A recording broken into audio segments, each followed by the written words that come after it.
Hey everybody, my name is Paul Weston Jr., a.k.a. Boy Green. I'm the New York Jets digital reporter for Heavy.com. Welcome live. We're streaming here on the Heavy on Jets Facebook page. Over 25,000 New York Jets fans on my YouTube channel, youtube.com/BoyGreen25. And of course, on the Twitter sphere at BoyGreen25 as well. And we're doing this one more time this season where we go behind enemy lines to bring on a special guest. And I say the last time because the Jets have officially, for the 12th straight season, but who's counting, have been eliminated from playoff contention. And that is the longest streak in the NFL actively. And now it is now the longest streak in franchise history. And that's saying something if you're a Jets fan. You know what this team has been through. But without further ado, we're still going to make the best of it and enjoy and savor this moment. So we bring on a guest you heard quite some time ago. That was a very different Jets and Dolphins team.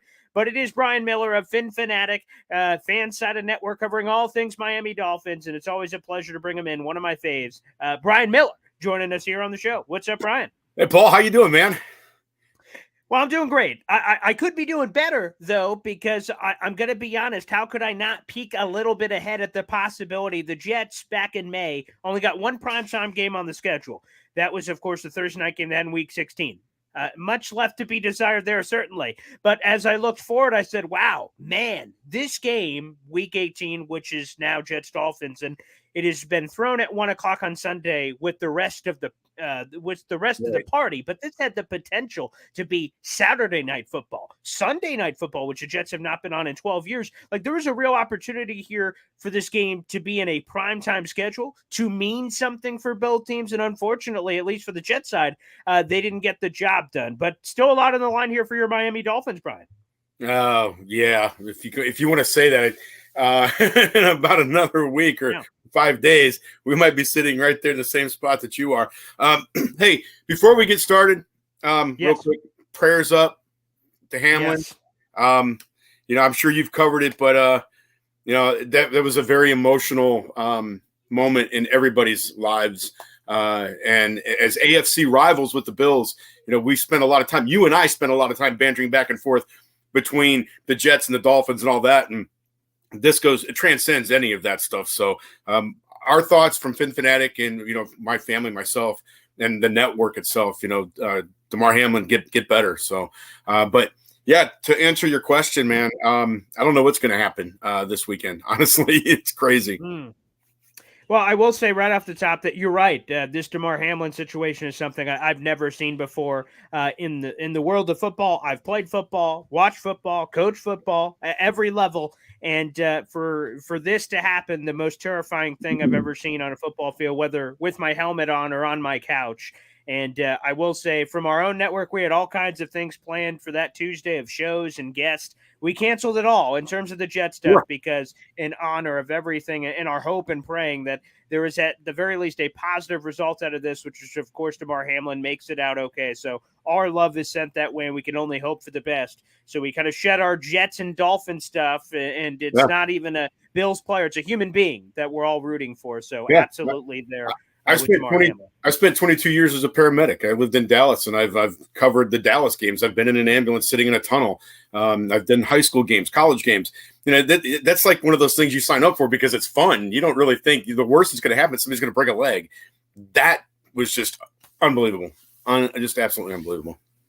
Yeah, Robert Saleh uses his quote all the time where he says it's a king's ransom at a child's game, talking about the game of football. And ultimately what we're all talking about here, that it's fun. It's green team versus blue team. Who's going to win? For some reason, I'm a Jets fan. So for some reason, you're a Dolphins fan, but we're here together to talk about it. So you're right that level of seriousness is never supposed to enter our minds, right? The worst thing, a boo-boo, but they're moved off the field. Man, hope you get better next week. All right, back to this violent gladiator game. And no, on Monday, the game had to be stopped, and rightfully so, and everything. So you never hope for this. So again, Hamlin's family, love, thoughts, and everything are sent that way. So it's hard to come back to the normalcy of football with that hanging over all of our heads and hoping for the best. But, the NFL continues to churn this monster and continue to figure it out. And now we do have this Jets-Dolphins game. And I'm going to be honest, the last time these two teams met, it was Week 5. We talked about it heading into that game. But there was a quarterback carousel of all kinds of things with Tua not playing. Okay, it's going to be Teddy. First play of the game, he gets hurt, and all of a sudden Skylar Thompson comes in, and it's incredibly competitive up until like 13 minutes in the fourth quarter, where all of a sudden a scoring onslaught explodes, and the Jets end up getting their first AFC East win in a couple of years, and it's a blowout win and everything else. But the Dolphins in particular has been incredibly streaky. When I look at, 3-game winning streak, then losing streak, then winning streak again. And now, just like the Jets are in the middle of a 5-game losing streak, and the Dolphins are in the same place. Yet, once again, they do have something to play for. What is up with this streaky nature? Is it because it's a first-year coach? Is it because of the injuries? What is it? I have no idea. I was talking to a good friend of mine who used to work for the Dolphins not too long ago. And he pointed out last year we won 7 games in a row, or lost 7 games in a row, won 7 games in a row. This year, we won 3, lost 3. We won 5, lost 5. Something's got to give. Something's got to give. I don't understand. I don't have an answer for it. Brian Flores wasn't a first-year head coach last year when they did it. There's something about this team I don't get. I can't put my finger on it. But you are right about one thing. The dynamics of this game, in a way, are still very similar to what we saw back early in the season. Because, again, we're talking, is Teddy Bridgewater going to play? We know Tua is not. Skylar Thompson might be the starting quarterback. Mike Glennon might end up playing. I don't have an answer for you. I really don't. Wow. So I guess give us the Dolphins side of things here. What's the confidence level for the Jets? Again, there is literally nothing to play for, at least from, a playoff perspective. They were eliminated in Seattle, so they have nothing but pride and draft positioning, I suppose, to play for. But for the Dolphins, they actually have a legitimate chance. If they beat the Jets and the Patriots lose to the Bills, and, all of those things could easily happen. We have to figure out kind of what happens in the Saturday game and what happens in the Bills-Bengals game, which, again, is not important at all in the grand scheme of things. Again, Demar Hamlin. But in terms of the actual football, if the Chiefs win, technically they win the number 1 seed. So the Bills, in theory, would have nothing to play for. So would they rest their starters? Or is that other game happening? So there's a lot we don't know, but at least there does seem to be, at least on paper, a realistic path for Miami to go to the playoffs. Yeah, and it's a very interesting dynamic that you said in regards to the Bengals game being played, because if Buffalo goes into this game with nothing to play for, that's not entirely true if the Bengals and Bills are going to play again, because that puts them at 2 games if they win both. So will they go into this weekend with nothing to play for? Maybe, but I doubt it. I think the Bills – I think the NFL really wants to get that Bengals game played, and I don't think they know how to do it. There's been a lot of talk that I've heard possibly moving the playoffs back a week and then cutting out the break between the division or the championship games and the Super Bowl. And then playing this game. So it's a very good possibility that could happen, even though the logistics of it would be crazy given the fact that a lot of people are already buying tickets for the playoffs. But that being said, what are the Dolphins playing for? Well, it's not draft picks because they traded them all, so it's not going to help the seeding. Pride? Well, it would be nice to get back on the winning side of things, so sure. And like you said, of course they can make the playoffs, and it is a good possibility by beating the Jets and having the Patriots lose. Patriots are going to be a tough team, but at the same time, the Bills should, even if they rest most of their starters, the Patriots aren't that good. I mean, the Bills defensive alone can win that game. And with it being played in Buffalo, coming off of the Hamlin injury or situation, and I don't want to sound insensitive, but there's a lot of motivation for them to play with him in their heart. No pun intended. Yes. But if I'm a football player and my teammate, my brother on this team is laid up in a hospital and I have to go out and play football, he's going to be in my head, and there's going to be I want to play for him. So I think there's a lot for Buffalo to play for, and I think given that situation, the Dolphins have something to play for. Will they? I don't know. They've controlled their own destiny. They were 8-3. They've lost 5 in a row. They controlled their own destiny all the way to the top of the division. They could have won the AFC East. Every week, I don't know what they did. They just went to sleep. So I can't tell you. The Dolphins should be able to be motivated to win this game, to make it into the postseason. But with the last 5 weeks, I don't know. I don't know what their mentality is right now. Random detour here, Brian. I saw this breaking late tonight as we're doing this show, and it was from Armando, who I know is apparently polarizing in Dolphins land, and he had this.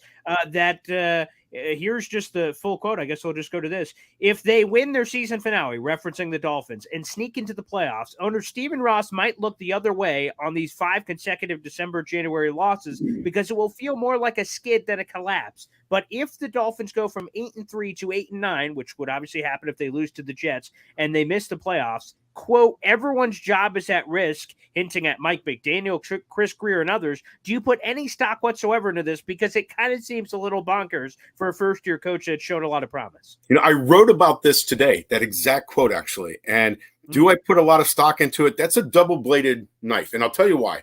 On one side, I can tick off a bunch of reasons why Mike McDaniel should be retained. There's a lot of things that went wrong this year that were not his fault. You look at the quarterback situation. Tua's missed 9.5 games. Teddy Bridgewater hasn't been able to complete a game that he started. Josh Boyer was forced on him as a defensive coordinator. There's a laundry list. But on the other side of that is Stephen Ross. And Stephen Ross, you don't know what Stephen Ross is going to do. This is a guy that circumvented the rules with Bruce Beal, tried to get Sean Payton, tried to get Tom Brady. Now Sean Payton's available. Jim Harbaugh has made it clear potentially coming back to the NFL, who he has pursued in the past. So now all of a sudden you're sitting there thinking, this is Stephen Ross. You have a coach that didn't take you to the playoffs, didn't finish with a winning record. He could very easily fire McDaniel, fire Josh Boyer, fire Chris Greer, bring in Jim Harbaugh to run the whole show, or Sean Payton, the exact same thing. So do I discount it? As long as Stephen Ross is the owner, I don't discount anything. That sounds very eerily similar to Jet fans who say the same thing about Woody Johnson, who is always looking for a splash. So very interesting. We'll have to kind of see how that one plays out. One of the things you mentioned there was the quarterback carousel. Now, Jet fans, the Jets have started 3 different quarterbacks this year and played 4 different ones during the season for a variety of reasons, I will say. And the Dolphins, you just mentioned, have played a bunch of them themselves. What do you does this at all surprise you? I mean, for the Jets have been doing it seemingly every year the last 4 or 5 years. They have not had a guy start a full season since Ryan Fitzpatrick, ironically enough, in 2015. Every other year they've used at least 2+ quarterbacks on a year-to-year basis. How unique is this for the Dolphins, or have they been in the same boat? Well, I mean, if we're talking about the turnover at quarterbacks, I think there was a year, maybe 1 year, where there was a lot of turnover because of injuries. We had like Trent Green, Cleo Lemon, wow. and those type of guys that went down. Yeah. When we had Ryan Tannehill, we went from Ryan Tannehill to Matt Moore. We made the playoffs in 2016 with Adam Gase. Under Brian Flores, you had Ryan Fitzpatrick and Tua, and they alternated back and forth whenever Brian Flores decided he was going to do that. This is kind of a different year, and it's much like the New York Jets. We had Tua, we had Teddy, we had Skylar, we had Reed Sinnett, I believe it was, that came in for Skylar when he hurt his hand. Now we look at the possibility of Mike Glennon. This is, to me, unprecedented from what I can remember, that we're going through this many quarterbacks at this time. And then, of course, you don't know what's going to happen with Tua at all. Sure. So all I know is from a fan standpoint, the Dolphins need to address this situation next year because they cannot go in with an over – I don't even know what the word is I want to look for. Teddy Bridgewater, it should never have been brought into the Dolphins organization. And they need to have somebody behind Tua if, in fact, he stays. And if they go after a guy like Tom Brady, and I'm not discounting it, he's a free agent. His kids are living in Miami. He's wanted to come down here before. Tua could very easily find himself as the backup next year. And you know what? As much as I cannot stand Tom Brady, having Tua learn for a year, sit back a little bit, get healthy, might not be a bad idea. But, boy, I don't want it to be Tom Brady. Yeah, I feel similarly because, again, I don't think Tom Brady would ever play for the Jets, but all these people are making the same thing, that you can lure him there based on all the factors. I think the Dolphins could argue in the same way with their weapons and everything else they have, in the same way the Jets would attempt to do it in theory with Brady, that, again, you bring in a Brady, and then your young quarterback just kind of sits and watches and observes the GOAT and hopes by osmosis something kind of floats over there. Quick follow-up on Tua. there's been a lot of chatter, and I haven't really known how seriously or not to take it, about Tua potentially retiring based on all of the level of concussions. Again, is that bonkers talk, or is that something we all have to seriously consider, considering the quantity and quality, rather, in terms of the impact of some of these concussions for Tua this year? Yeah, again, it's a situation where you really don't know the extent of his brain injury or the concussion, rather. You don't know what his mindset is. I can tell you that his family is supporting him, but he does have a newborn baby that's less than a year old. So that starts to play a factor in when you start having head injuries. Did he have 2? Did he have 3 this year? Well, we know he was confirmed for 2, but did he have a third one after the Cincinnati or the Buffalo game? That's a possibility. I can say that I spoke to a friend of mine who knows a neurologist that Tua has seen, and there was talk about him kind of getting some input as to whether or not he should consider it. But that was as far as it goes, because you got the HIPAA laws and everything else, so you can't really go. He won't go into detail. Of course. But it is something that he has mentioned. Now, will he? Nobody's saying anything because nobody has to. So right now, he's not playing this week. Whether he plays after that, if the Dolphins do make the playoffs, I don't know. Will he announce his retirement over the summer? I don't know. He may very well take the summer to recover and see how he feels when he comes back in training camp and then make a decision. He might wait to see what the Dolphins do in free agency at the position. So there's a lot that plays into it. It's an unknown. But the only thing that we do know is that if he does, the people that have been screaming at the Dolphins for not signing or drafting Justin Herbert are just going to go right through the roof.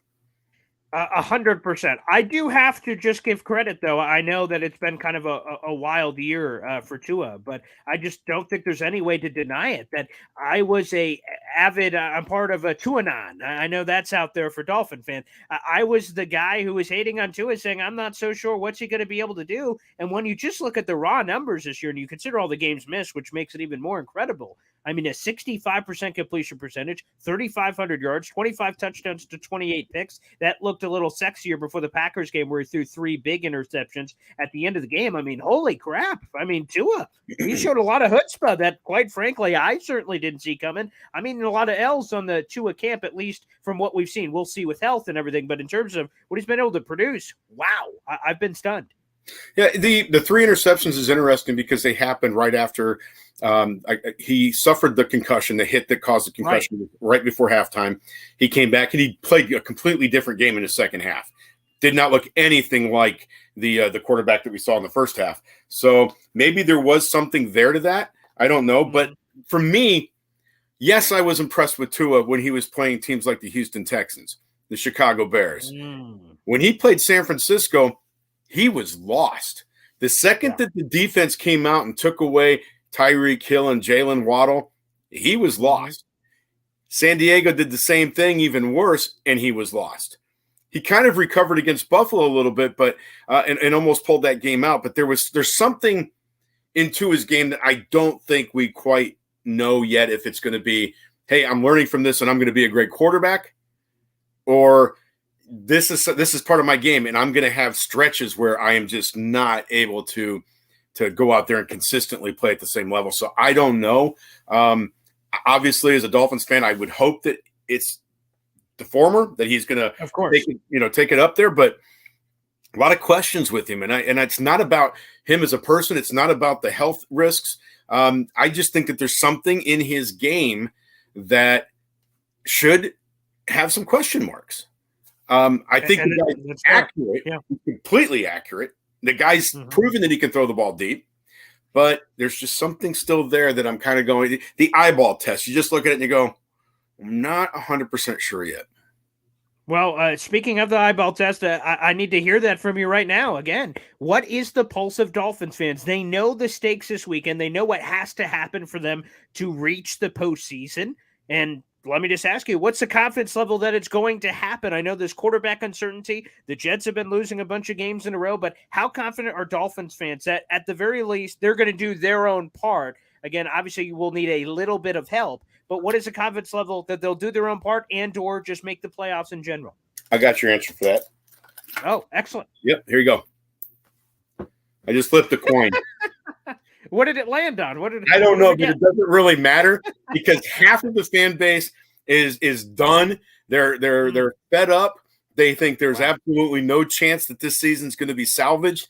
They're the ones that are screaming, who cares if they go to the playoffs? Because if they get in, they're going to get embarrassed by Kansas City or Buffalo anyway.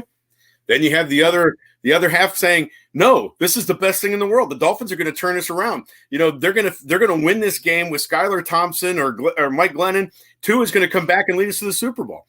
And literally, it's one or the other. There's no in between. There really is no in between here. I go on social media and I'm sitting and I'm going, really?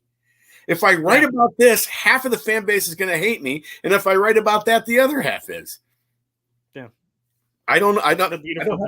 Huh? I don't have a lot of. Yeah, that's beautiful. That's great. No, I love that. I love that the level of volatility, because we get that in Jets land all the time. Again, of whether you're going to drink the Kool-Aid or not drink the Kool-Aid, and often it is that 50-50 split that we've seen on here. By the way, guys, make sure if you're not already, get your good blast from Brian Miller and get good information. You can follow him on Twitter as well, and also check out Phin Phanatic for all the Miami Dolphins coverage for Fansided, and get ready for this game on Sunday, because like I said, it's going to be very interesting. And make sure, everybody, if you're watching the video here on YouTube, like the video, hit subscribe down below for more fantastic content. Now, Brian, I don't know if you saw this video earlier, but of course I have to play it here on the show. Robert Saleh was asked, how much does he relish the fact that he could play spoiler on Sunday? And there's a lot of political correctness here, but then Saleh just kind of opens himself up here. So let's play the clip for all our listeners here. This is great. How much does the team relish the spoiler role this week? You can ask them. You can ask the players, but it's the same thing. Another championship game. I know it's technically not, but you got to keep your mindset in that. And if anytime you have a chance to put a step on the field, you've got to step on the gas and do the absolute best you can. And would it be nice to have McDaniel hanging out with me poolside in a couple of weeks? You damn right it would. But there he is. That is Robert Saleh talking about his good buddy Mike McDaniel, formerly of the San Francisco 49ers. I also met up down there in Houston as well. So it seems like they're embracing that spoiler role. What a great relationship, and hopefully future rivalry there is between these two. So Jets on the spoiler role. That's really interesting. I love the dynamic between Saleh and McDaniel, because, like you said, the rivalry. We've had a rivalry for decades, but with us losing and you guys losing, it's really kind of lost that energy. I mean, you and I are talking, we're best friends. There was a time when you'd have punched me in the mouth, I'd have punched you in the mouth, you'd have kicked me out. That's right. But hey, we're losers. We're losers together. Yeah. But these two guys if they could find success, they could regenerize this entire rivalry. And I'll be honest with you, I'll go one step further. If one of these two coaches gets fired, don't be surprised if they don't end up on the other one's staff. I swear. That's a great point. If the Jets would fire Saleh, he will be the defensive coordinator in the Dolphins next year if he doesn't get a head coaching job. Period. That's the friendship that they have. So to see these two guys finish out the year against each other, I think is perfect. Yeah, it is. There is something poetic about it, which is cool, because the Jets-Bills, actually, the last handful of years, has been their capper at the end of season. So I like that they're mixing it up, and I like it in this sense, kind of how the stories have evolved in a lot of ways between these two teams. So, Brian, I guess let's just lay it out on the line there. Do you believe, in your gut, do you believe that the Dolphins make the playoffs? And if they do make the playoffs, in your opinion, do they do anything with it? I don't know. Let's get an answer to that. Equipped with all these quarters. That's great. Landed on heads. I don't know if that's a good thing or a bad thing. It's probably a bad thing, because our quarterbacks land on their heads and they miss time. There we are. So you know what? I don't know. Honestly, do I have faith in the team? I think the defense has to play perfect, because I don't think our offense is going to. And the reason I say that, if Mike Glennon plays, that means Skylar Thompson was taken out of the game. He was either hurt or he got injured. And to be honest with you, if Skylar Thompson's in the game playing, I don't know if we're going to win that game anyway. Nothing against him. He's a 7th-round draft pick. He's a rookie. This is a huge game, a lot of pressure. The Jets' defense is good. So you're talking about putting a guy that's either not been with the organization forever, and that's Glennon, or Skylar Thompson, who's a 7th-round pick, into this fight. The only way that I see this going the Dolphins' way is if Mike McDaniel comes up with some great game plan that's easily executable by the quarterback, and he commits to the run and can be successful doing it. Otherwise, this is going to be on the Dolphins' defense.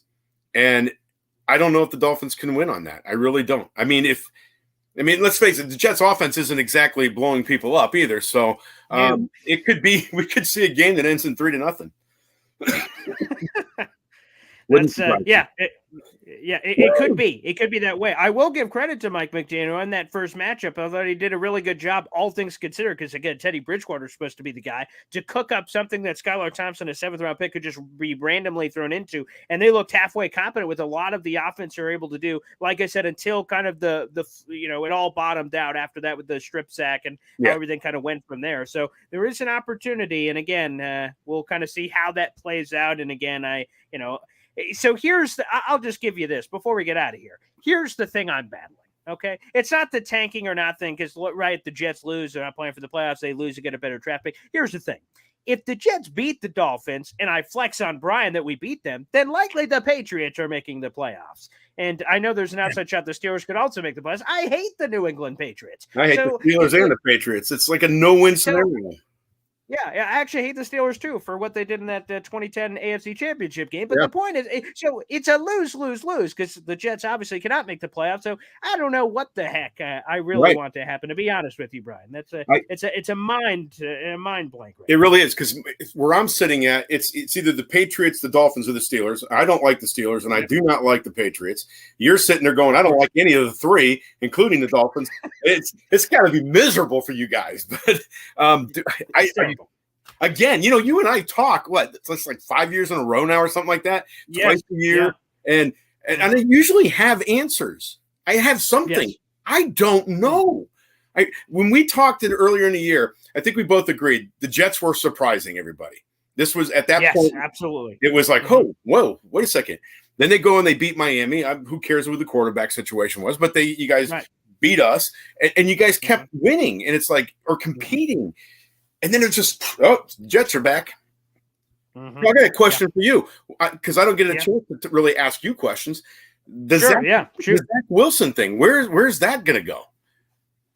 It's funny. We get a different report every week. Christmas weekend, with the family, Jay Glazer drops a bomb. The Jets are moving on. Now, a lot of people were questioning the level of bombshell that it was. But again, to move on from a number 2 overall pick 2 years after, like, getting rid of him off the roster seemed really stunning. And then the following week, the NFL Network people said, absolutely not. They're not moving on. So it's a lot of, we don't know. But I will tell you, so again, I don't have answers for you. But I will say the one thing that it sets up potentially here is Robert's always really going out of his way. The comment today, of course, was we're sticking with Zach Wilson through hell or high water. So if they turn around and trade his ass in 2 months, I mean, he's going to have a lot of splaining to do for going out of his way. Because if it was just somewhat up in the air, he's like, yeah, of course he's our guy. And he could just say normal coach speak. He's going above and beyond normal coach speak to say, we believe in this guy. We're never giving up on him. He's our guy. I mean, he's setting himself up for memes and future jokes if they, again, turn around and trade him. And then what's his comment then? We got an offer we couldn't refuse. I'm not so sure. To me, my gut says, contractually speaking, it makes more sense that he's on the roster in some form or fashion. Is it QB2? Is it QB3? Right. It doesn't have to be QB1. That's what contract says. But as we all know, and kind of the Woody Johnson thing, you never know what could happen if the crazy trade offer or something of that nature takes in. Someone's going to convince themselves that, to the point that we've kind of mentioned jokingly throughout this and through the 5 years of us conversating, well, it's the Jets. The Jets are screwing up Zach Wilson. We can save him and bring him to our organization because they're a dysfunctional mess. Zach Wilson, of course, will be a superhero here. So I think some team or multiple teams will have that thought process that the Jets jet everything. So they're simply jetting Zach Wilson. And if they save him, he will have success. Geno Smith having success in Seattle, Sam Darnold having some level of success in Carolina as recent examples. I was just going to say that's really not fair because Sam Darnold's not really having any success in Carolina.